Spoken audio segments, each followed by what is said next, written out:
Before I break your neck, there is one thing I must ask you. Stay out of my way. I don't recall giving you permission to speak. Answer my question. That is all you have left to do. Flame Emperor. No. Edelgard. Tell me now. Why did you cause such a tragedy? You killed your own mother, and yet you haven't even had the decency to stop and consider the reasons behind your actions! Have you? I already told you I had nothing to do with that. It was foolish to think I could reason with a lowly beast. Your Majesty, now! You are a monster. Come, Hubert.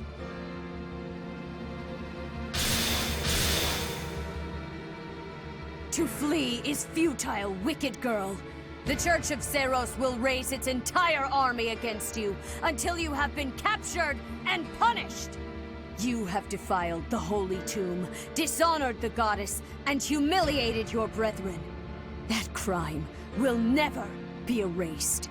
Even if you burn in the eternal flames and spill all of your blood into the goddess's soil. Come, Professor. Let us return and decide upon our next course of action.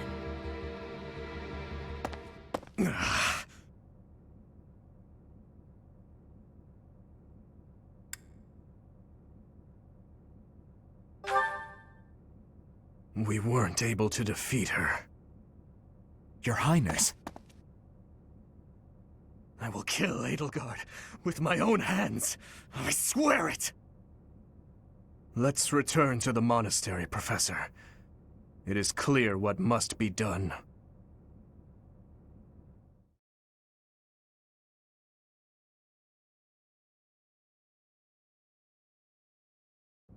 So, he's finally shown his true face.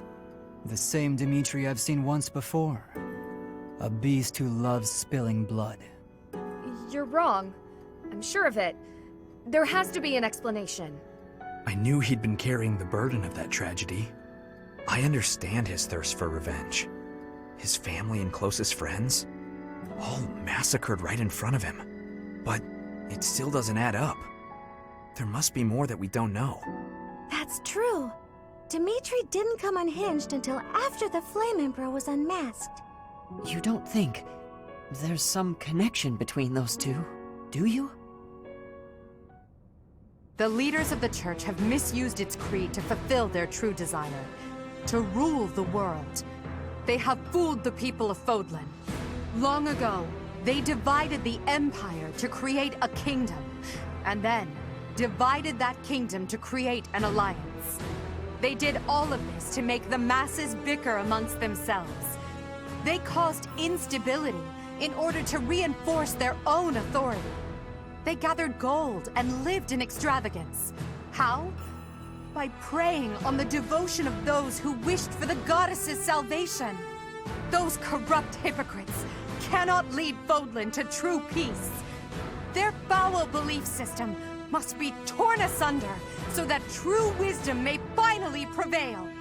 And so, I have decided, by order of the Adrestian Emperor, Edelgard von Hresvelg, the Empire hereby declares war on the Church of Seiros. I cannot believe it.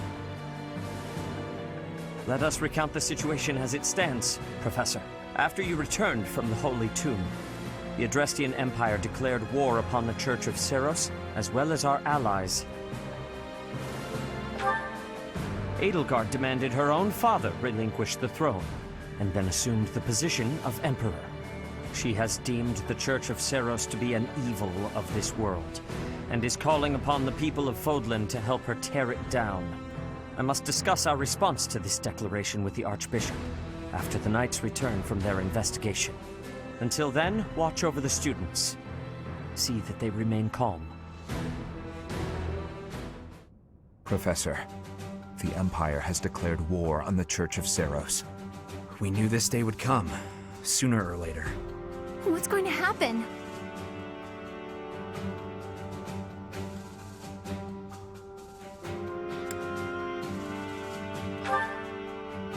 can't afford to be optimistic.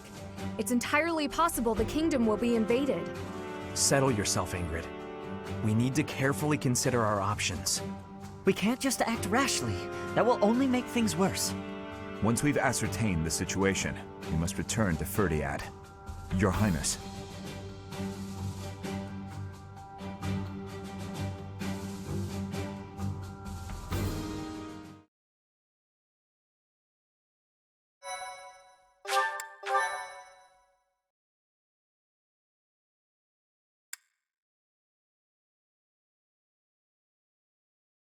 Part 1.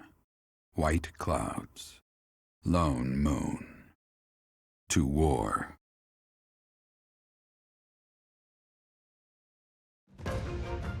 Together, the people of Fodlan relish the beauty of the brilliant moon overhead as another year ends.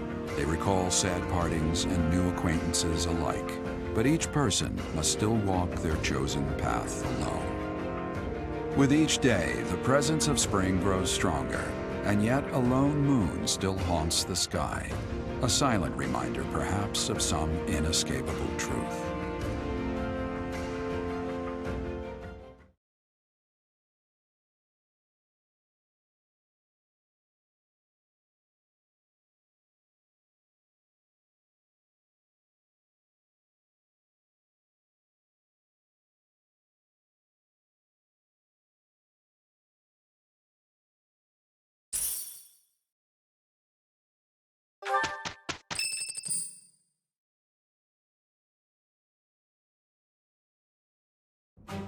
Unforgivable!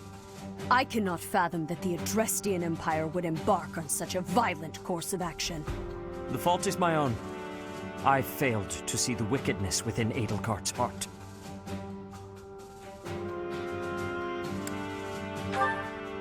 There is no question on that front. She clearly wishes to conquer all of Fodlan. And in order to achieve her own selfish ambitions, she plotted with ill-meaning strangers and defiled the Holy Tomb. Or perhaps her ambitions are even grander than we know. Perhaps she is planning to make herself a false deity by demonizing the Church of Seiros. Adrestia received its very name through a divine oracle. To injure the goddess is a sin most foul that shall not be forgiven, nor forgotten. We must stop the Empire, and quickly. I have returned, Rhea. Welcome back, Shamir. Were you able to discern the Empire's movements? Their main troops are marching towards Garreg Mach. It is said that they will join forces with Edelgard's army and arrive within 2 weeks. 2 weeks? That is not enough time. It will require all of our efforts just to prepare our defenses before then. We must send notice to all surrounding villages at once. We must order the residents of Garreg Mach to flee for their lives. It will be done.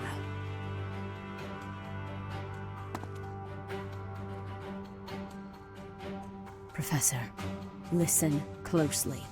If our enemy invades the monastery, I will have no choice but to stand upon the battlefield.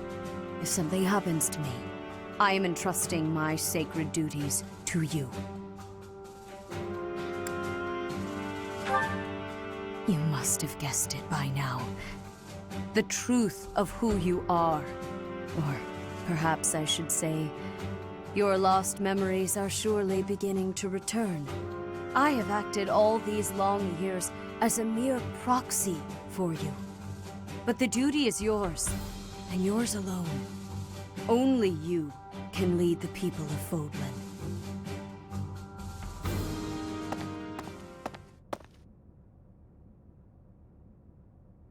Rhea, please. You must tell me all that you know. I beg of you. That one is the progenitor god. Am I correct? In a sense. Our dear professor is a vessel. One who carries the power of the progenitor god within. In time, the vessel will become one with the power contained within, and the progenitor god shall return to this world. I see. I trust that you are aware of the questionable nature of this experiment.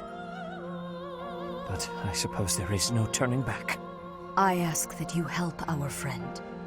And in doing so, Help her.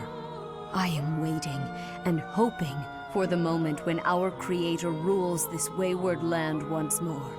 I understand. As ever, I will take you at your word. Lady Rhea, brother, I will do my part as well. Flame, were you eavesdropping? Regardless, I am glad to hear it. You owe your life to the Professor, after all. And in the end, they may prove to be our brethren. You have my gratitude, Seteth.